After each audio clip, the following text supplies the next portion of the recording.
ಮತದಾರರ ಪಟ್ಟಿಯ ವಿಶೇಷ ಸಮಗ್ರ ಪರಿಷ್ಕರಣೆಯ ಹಿನ್ನೆಲೆಯಲ್ಲಿ ಜೂನ್ 30ರಿಂದ ಜುಲೈ 29ರವರೆಗೆ ಆಯಾ ಮತಗಟ್ಟೆ ಅಧಿಕಾರಿಗಳು ಮನೆ ಮನೆಗೆ ಭೇಟಿ ನೀಡಿ ಮಾಹಿತಿ ಸಂಗ್ರಹಿಸಲಿದ್ದಾರೆ ಎಂದು ಜಿಲ್ಲಾಧಿಕಾರಿ ಸಂಗಪ್ಪ ತಿಳಿಸಿದ್ದಾರೆ.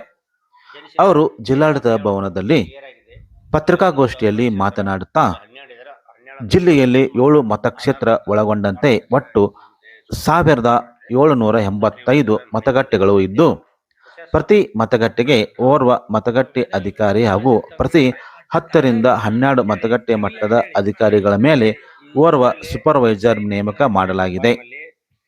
ಮುಧೋಳ್ ಮತಕ್ಷೇತ್ರದಲ್ಲಿ 212 ಮತಗಟ್ಟೆಗಳು ಇದ್ದರೆ, ತೇರದಾಳ್ ಮತಕ್ಷೇತ್ರದಲ್ಲಿ 236, ಜಮಖಂಡಿಯಲ್ಲಿ 232, ಬೀಳಗಿಯಲ್ಲಿ 265, ಬಾದಾಮಿಯಲ್ಲಿ 260, ಬಾಗಲಕೋಟೆಯಲ್ಲಿ 319 ಹಾಗೂ ಹುನಗುಂದ ಮತಕ್ಷೇತ್ರದಲ್ಲಿ 261 ಮತಗಟ್ಟೆಗಳು ಇವೆ ಎಂದು ತಿಳಿಸಿದರು. ಆಮೇಲೆ 1785 ಮತಗಟ್ಟೆಗಳಿಗೆ ನಮ್ಮ ರಾಜಕೀಯ ಪಕ್ಷಗಳು ಕೂಡ ಬೂತ್ ಲೆವೆಲ್ ಏಜೆಂಟ್ಸ್ ನೇಮಕ ಮಾಡಬೇಕಾಗತ್ತಾ.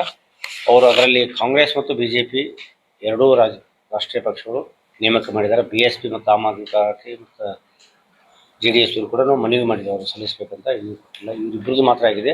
ಅವ್ರಿಗೆ ಕೂಡ ನಿನ್ನೆನೂ ಒಂದು ಬೂತಿಗೆ ಒಬ್ಬರಿಗೆ ಅವ್ರಿಗೂ ಕೂಡ ನಿನ್ನೆ ಎಲ್ಲ ಮತಕ್ಷೇತ್ರದ ವ್ಯಾಪ್ತಿಯಲ್ಲಿ ನಿನ್ನೆ ತರಬೇತಿ ಕೊಟ್ಟಿದ್ವಿ.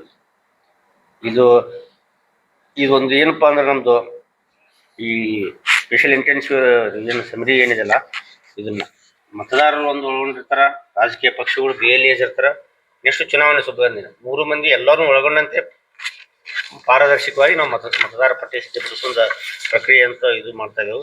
ಇದನ್ನು ವ್ಯಾಪಕವಾಗಿ ಯಾವುದೇ ಸಂದೇಹಗಳ ಯಾವುದೇ ಇದು ಸಾಮಾಜಿಕ ಮಾಧ್ಯಮಗಳು ಕೂಡ ಇದ್ರ ಬಗ್ಗೆ ಸಂಶಯ ಅಥವಾ ಇದು ಆಗಬಾರ್ದು. ಪಾರದರ್ಶಕವಾಗಿ ರಾಜಕೀಯ ಪಕ್ಷಗಳು, ಮತದಾರರು ಮತ್ತು ನಮ್ಮ ಚುನಾವಣೆ ಸಿಬ್ಬಂದಿ ಎಲ್ಲರೂ ಒಳಗೊಂಡಂತೆ ಮಾಡಬೇಕಂತೇಳಿ ಚುನಾವಣಾ ಆಯೋಗದ ನಿರ್ದೇಶನ ಇದೆ. ಅದರ ನಾವು ನಿನ್ನೆ ಕೂಡ BLO ತರಬೇತಿ ಕೊಟ್ಟಿದ್ದೆವು. ಬೂತ್ ಲೆವೆಲ್ ಏಜೆಂಟ್ಸ್, ರಾಜಕೀಯ ಪಕ್ಷಗಳ ಬೂತ್ ಲೆವೆಲ್ ಏಜೆಂಟ್ಸ್ಗಳು ತರಬೇತಿ ಕೊಟ್ಟಿದ್ದೆವು. ಇಲ್ಲಿ ಬಹಳ ಇಂಪಾರ್ಟೆಂಟ್ ಪ್ರಕ್ರಿಯೆ ಅಂದ್ರೆ 36/2026ರಿಂದ 27/7/2026ವರೆಗೆ ಗಣತಿ ನಮೂನೆಗಳ ವಿತರಣೆ ಮತ್ತು ಸಂಗ್ರಹಣೆ. ಈ BLOಗಳು 3 ಪ್ರಕ್ರಿಯೆ ಮಾಡಬೇಕಾಗತ್ತೆ. ಅವರು ಮೊದಲಿಗೆ ನಾವು ಪ್ರೀ ಪ್ರಿಂಟೆಡ್ ಎನ್ಯುಮರೇಷನ್ ಫಾರ್ಮ್ ಅಂತಿದೆ. ಅದರಲ್ಲಿ ಅವ್ರದ್ದು ಮುಂಚಿತವಾಗಿ ಅವ್ರದ್ದು ಹೆಸರು, ಎಲ್ಲಿ ಅವ್ರದ್ದು ಎಪಿಕ್ ನಂಬರ್ ಏನು, ಅಡ್ರೆಸ್ ಏನು, ಫೋಟೋ ಎಲ್ಲ ಇದ್ದನ್ನು ಒಂದು ಕೊಡ್ತೀವಿ ನಾವು. ಎರಡು ಎನ್ಯುಮರೇಷನ್ ಫಾರ್ಮ್ ಕೊಡೋದೈತಿ, ತಗೊಳೈತಿ. ಅದ್ರ ಜೊತೆಗೆ ಯಾವುದೂ ಡಾಕ್ಯುಮೆಂಟ್ಸ್ ಇಲ್ಲ. ಫಸ್ಟ್ ಸ್ಟೇಜ್ ನೀವು ತಾವೇನು ಹೇಳ್ತೀರಿ, ನೆಕ್ಸ್ಟ್ ಸೆಕೆಂಡ್ ಸ್ಟೇಜ್ ಅಲ್ಲಿ ಹೇಳ್ತೀವಿ ನೋಡಿ. ಬಸವರಾಜ್ ಅವ್ರು ಹೇಳ್ತಾ ಇದ್ದಾರೆ, ನಿಮ್ದು ಸೆಕೆಂಡ್ ನೀವು ಹೇಳ್ತಾ ಇದ್ರಲ್ಲ, ಈ 37/6ರಿಂದ ಸ್ಟಾರ್ಟ್ ಅಲ್ಲ 5/8/2026 ಡ್ರಾಫ್ಟ್ ರೂಲ್ ಆಗುತ್ತೆ.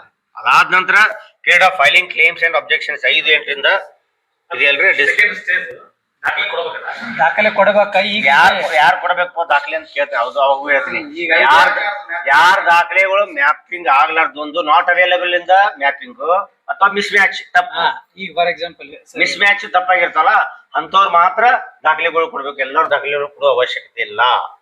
ಕ್ಲಿಯರ್ ಆಯ್ತಾ?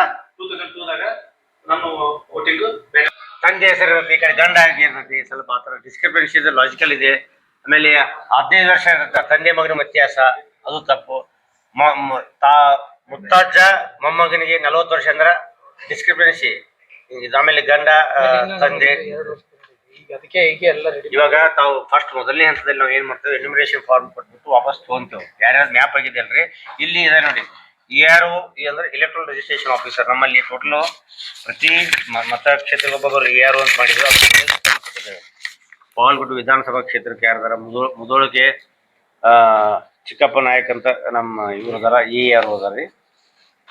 ತೇರದಾಳಕ್ಕೆ ಗಂಗಾಧರ ಮಾಲ್ಗಿ, ಜಮಖಂಡಿಗೆ ಶ್ವೇತಾ EC ಅದಾರ, ಬೀಳಿಗಿಗೆ ವಿರೂಪಾಕ್ಷ ಬಣಗಾರ್ ಅದಾರ SLO, ಬದಾಮಿಗೆ ಅರುಣ್ ಕುಲಕರ್ಣಿ, ಬಾಗಲಕೋಟೆ ಸಂತೋಷ್ EC ಬಾಗಲಕೋಟೆ, EC ಬಾಗಲಕೋಟೆ, ಹುನಗುಂದಿಗೆ ಪ್ರದೀಪ್ ಕುಮಾರ್ ಇನ್ಚಾರ್ಜ್ ಅಂತ ಅವ್ರು ಇನ್ಚಾರ್ಜ್ ಆಗಿಬಿಟ್ಟು ಕೊಟ್ಟಿದ್ದೀವಿ ಅವ್ರಿಗೆ. ಈ ಥರ EROಗಳು ಅಪಾಯಿಂಟ್ಮೆಂಟ್ ಎಲ್ಲ ಅವ್ರದ್ದೆಲ್ಲ ಮಾಡಿದೆವು. ಇವರು ಸಕ್ಷಮ ಪ್ರಾಧಿಕಾರ ಹೇಳ್ತಾರ. ಇಲ್ಲಿ ತಾವು ನೋಡ್ಬೋದು, ERO will issue notice to those applicants whose previous SR electoral roll ಅಂದ್ರೆ 2002 ರೋಲ್ ಅಲ್ಲಿ details provided in the declaration form. Are not either available or do not match ಜಾರಿಯಲ್ಲಿ ಇರ್ತದೆ. ನಾವು ಎಲ್ಲರೂ ಚುನಾವಣೆ ಆಯೋಗದ ಅಡಿಯಲ್ಲಿ ನಾವು ಕರ್ತವ್ಯ ನಿರ್ವಹಿಸಬೇಕಾಗತ್ತೆ. ಅರ್ಹತಾ ದಿನಾಂಕ ತಮಗೆ ಈಗಾಗಲೇ 1/10/2026 ಬಾಗಲಕೋಟೆಯಲ್ಲಿ 7 ಮತಕ್ಷೇತ್ರ ಇದೆ. ಟೋಟಲ್ ನಮ್ಮಲ್ಲಿ BLOs 1785 BLOಗಳನ್ನು ನೇಮಕ ಮಾಡಿ ಈಗಾಗಲೇ ಅವರಿಗೆ ತರಬೇತಿಯನ್ನು ಕೂಡ ಕೊಟ್ಟಿದ್ದೀವಿ. ಇದರ ಬಗ್ಗೆ ಈ ವಿಶೇಷ ಸಮಗ್ರ ಪರಿಷ್ಕರಣೆ ಕುರಿತಂತೆ ಏನೇನು ಅವರು ಯಾವ ರೀತಿ ಕರ್ತವ್ಯ ನಿರ್ವಹಿಸಬೇಕು, ಏನು ದಾಖಲೆ ಪಡಿಬೇಕು, what is the procedure that they have to follow ಅಂತ ಅನ್ನೋದು ಸಮಗ್ರವಾಗಿ ಅವ್ರಿಗೆಲ್ಲ ಟ್ರೈನಿಂಗ್ ಕೊಟ್ಟಿದೆ. ಆಮೇಲೆ ಅವ್ರನ್ನ ಮೇಲ್ಗಡೆ ಸೂಪರ್ವೈಸರ್ ಮಾಡಲಿಕ್ಕೆ BLO ಸೂಪರ್ವೈಸರ್ಸ್ ಅಂತೇಳಿ 179 ಇವ್ರನ್ನ ಅಪಾಯಿಂಟ್ ಮಾಡಿದೆವು. ಆಮೇಲೆ ಪ್ರತಿಯೊಂದು ಗ್ರಾಮ ಪಂಚಾಯತಿಗೆ ಏನು ಅಡ್ಮಿನಿಸ್ಟ್ರೇಟರ್ ಇದಾರಲ್ಲ ಅವ್ರನ್ನೂ ಕೊಡಲು ನೋಡಲ್ ಅಧಿಕಾರಿಯಾಗಿ ಮಾಡಿದೆವು. ಒಂದು ಆಮೇಲೆ ಇದರಲ್ಲಿ 2 ವಿಧ ಇದೆ. ಸ್ವೀಪ್ ಕಾರ್ಯಕ್ರಮದಲ್ಲಿ ಪ್ರತಿ ಗ್ರಾಮ ಪಂಚಾಯತಿ ಮತ್ತು ವಾರ್ಡ್ ಇದರಲ್ಲಿ ಅವನ್ನ ವೋಟರ್ ಫೆಸಿಲಿಟಿ ಸೆಂಟರ್ ಅಂತ ಹೇಳಿ ನಾವು ಗುರುತಿಸಲಾಗಿದ್ದೆವು.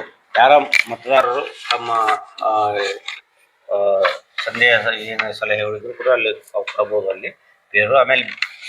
ಆಮೇಲೆ ನೆಕ್ಸ್ಟ್ ನಮ್ಮ ಇವಾಗ ಟೋಟಲ್ ವೋಟರ್ಸ್ ಎಷ್ಟಿದಾರಪ್ಪ ಅಂದ್ರೆ ಇವಾಗ ಯಾವ್ದು ಟುಡೇ ರೀ 4/4/2026 16,36,128 ಮತದಾರರ ಈ ಪಟ್ಟಿಯಲ್ಲಿ ಮ್ಯಾಪಿಂಗ್ ಮನೆ ಕೇಳಿರ್ತಾವೆ. ಯಾರು ಮ್ಯಾಪಿಂಗ್ ವಿವರ ನಮ್ಮದು ಹೋಲ್ ಜಿಲ್ಲೆದು 97.07. ಇದರಲ್ಲಿ ಹೈಯೆಸ್ಟು ಜಮಖಂಡಿ ಮತ್ತು ಹುನಗುಂದ 99 ಕ್ರಾಸ್ ಆಗಿದ್ದಾರೆ.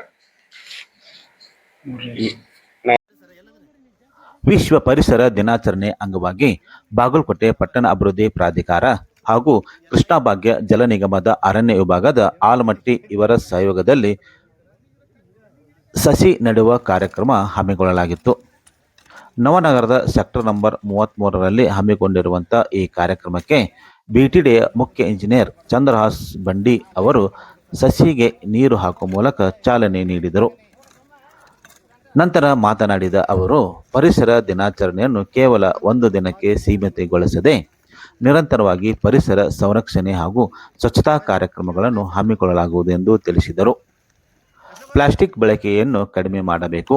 ಸಾರ್ವಜನಿಕರು ಹಾಗೂ ವ್ಯಾಪಾರಸ್ಥರು ತ್ಯಾಜ್ಯವನ್ನು ಚರಂಡಿಗಳಿಗೆ ಹಾಕಬಾರದು. ಮಳೆಗಾಲದಲ್ಲಿ ಚರಂಡಿಗಳು ಮುಚ್ಚಿ ನೀರು ರಸ್ತೆಗೆ ಹರಿದು ಸಾರ್ವಜನಿಕರಿಗೆ ತೊಂದರೆ ಉಂಟಾಗುತ್ತದೆ. ಈ ಹಿನ್ನೆಲೆಯಲ್ಲಿ ಎಲ್ಲರೂ ಜಾಗೃತರಾಗಿ ಸ್ವಚ್ಛತೆಗೆ ಆದ್ಯತೆ ನೀಡಬೇಕೆಂದು ಅವರು ಮನವಿ ಮಾಡಿಕೊಂಡರು.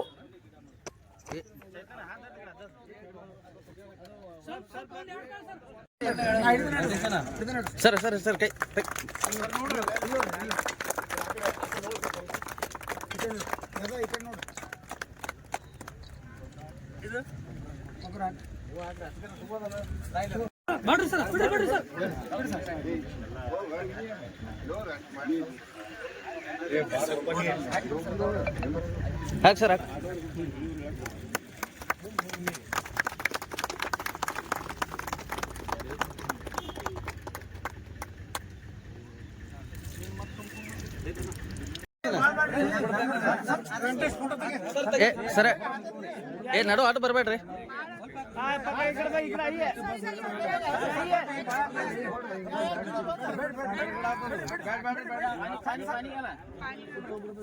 ನೀರ್ ಹಾಕ್ರಿ.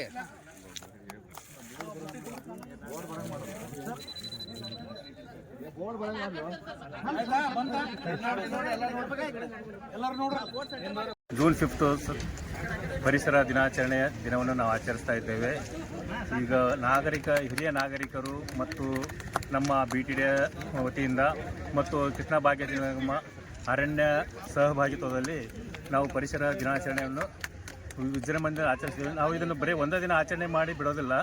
ಇದನ್ನು ಕಂಟಿನ್ಯೂ ಆಗಿ ಸಾರ್ವಜನಿಕರ ಆಯ್ತು, ನಮ್ಮ BTD ಸ್ಟಾಫ್ ಆಯ್ತು, ಪರಿಸರವನ್ನು ಸ್ವಚ್ಛತೆಗೊಳಿಸಲು ಎಲ್ಲರೂ ಶ್ರಮವಹಿಸಿ ಕೆಲಸ ಮಾಡಬೇಕು. ಪ್ಲಾಸ್ಟಿಕ್ಕನ್ನು ಬಳಸೋದು ಕಡಿಮೆ ಮಾಡಬೇಕು.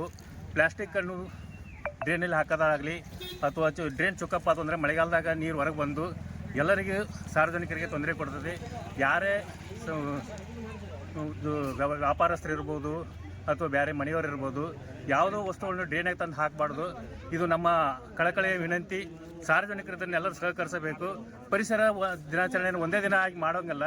ನಾವು ಮನೆಯನ್ನು ಹೆಂಗೆ ಸ್ವಚ್ಛತೆ ಇಡ್ತೀವಿ ಅದೇ ರೀತಿ ಸುತ್ತಮುತ್ತ ನಮ್ಮ ಪರಿಸರವನ್ನು ಸ್ವಚ್ಛತೆ ಇಟ್ಟುಕೊಂಡಾಗ ಮಾತ್ರ ನಾವು ಶುಚಿತ್ವವನ್ನು, ನಗರವನ್ನು ಸ್ವಚ್ಛತೆಯನ್ನು ಕಾಪಾಡಲು ಎಲ್ಲರಿಗೂ ಸಾಧ್ಯವಾಗುತ್ತದೆ. ಹಿರಿಯರು ಇದಕ್ಕೆಲ್ಲರೂ ಸಹಕಾರ ಕೊಡಬೇಕು.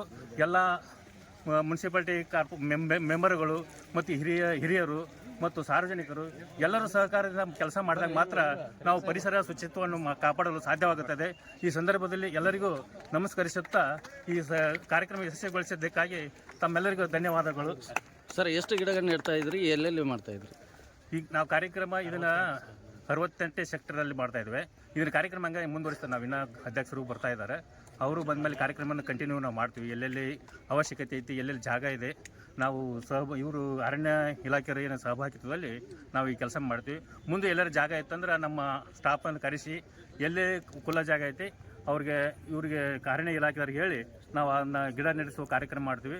ಸಸಿ ಬೆಳೆಸಿ, ನಾಡು ಉಳಿಸಿ, ಪರಿಸರ ಉಳಿಸಿ ಅನ್ನೋ ನಾವು ಕಾರ್ಯಕ್ರಮವನ್ನು ಪ್ರತಿ ವರ್ಷ ಬರೀ ಒಂದೇ ದಿನ ಮಾಡಿಬಿಡೋದಲ್ಲ. ಇದನ್ನು ಕಂಟಿನ್ಯೂ ಎಲ್ಲರೂ ಒಕ್ಕಟ್ಟಿನಿಂದ ಮಾಡಿದಾಗ ಮಾತ್ರ ಇದನ್ನು ನಾವು ಸಕ್ಸಸ್ಫುಲ್ ಆಗೋಕ್ಕೆ ಸಾಧ್ಯತೆ ಐತಿ. ಎಲ್ಲರೂ ಕೂಡಿ ಮಾಡೋಣ. ನೀರಿನ ವ್ಯವಸ್ಥೆ ನೀರಿನ ವ್ಯವಸ್ಥೆ ಎಲ್ಲ ಕಡೆಗೆ ಬೋರ್ವೆಲ್ ಇದೆ, ಪೈಪ್ಲೈನ್ ಇದೆ. ಅದಕ್ಕೆ ನೀರಿನ ವ್ಯವಸ್ಥೆ ನಾವು ಮಾಡೋಕ್ಕೆ ಪ್ರಯತ್ನ ಮಾಡ್ತೀವಿ. ಎಲ್ಲೆಲ್ಲಿಲ್ಲ ಈಗಲೇ ನಾವು ನಮ್ಮ ಕನ್ಸರ್ನ್ಡ್ AWಗೆ ಸೆಕ್ಷನ್ ಆಫೀಸರ್ಗೆ ನಾವು ಇನ್ಸ್ಟ್ರಕ್ಷನ್ ಕೊಟ್ಟಿವಿ. ನೀರು ಹಾಕಿದ್ರೆ ಮಾತ್ರ ಗಿಡ ಬೆಳಿತಾವೆ. ನಾವು ಬರೀ ಗಿಡ ಹಚ್ಚೋದ್ರೆ ಆಗಂಗಿಲ್ಲ. ಅದಕ್ಕೂ ನಾವು ಸ್ವಲ್ಪ ಸರಿಯಾದ ಅವ್ರಿಗೆ ಮಾರ್ಗದರ್ಶನ ನೀಡಿ ನೀರಿನ ಹಾಕುವ ಇದನ್ನು ನಾವು ಕಾರ್ಯಕ್ರಮವನ್ನು ಕಂಟಿನ್ಯೂ ಮಾಡ್ತೇವೆ.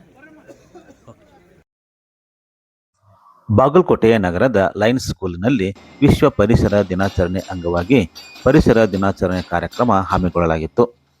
ಸಮಾರಂಭವನ್ನು ವಿಧಾನ ಪರಿಷತ್ತಿನ ಸದಸ್ಯರಾಗಿರುವಂಥ PS ಪೂಜಾರ್ ಅವರು ಸಸಿಗೆ ನೀರು ಹಾಕುವ ಮೂಲಕ ಚಾಲನೆ ನೀಡಿದರು.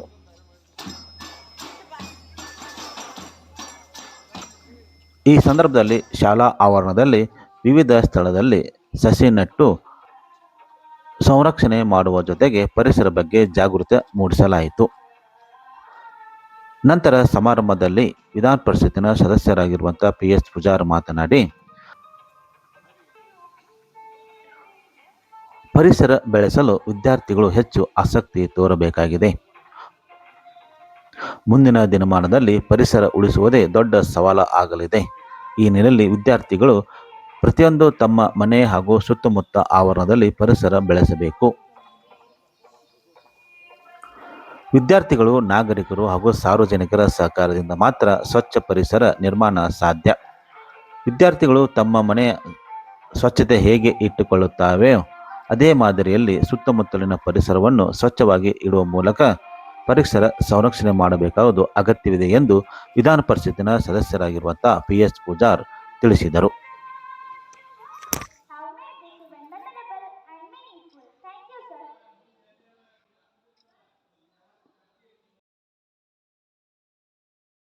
As my mother, our mothers are helping in our home to grow up in a beautiful way with knowledge, wisdom, in eating, for health, for exercises, for addressing our guests. We are helping.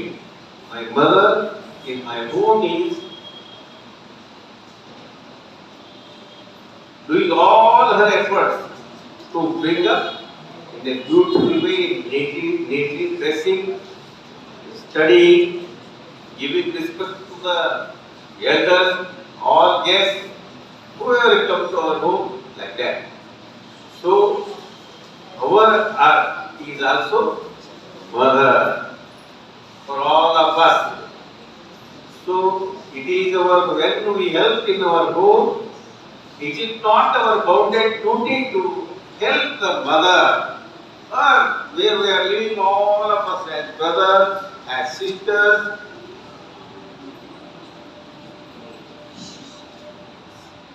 You understand? When we say mother earth, without mother, can we survive? No, never. So without mother earth, we can't survive. So the good environment इधर उधर clean रखने का है. हिंदी में कुछ चलते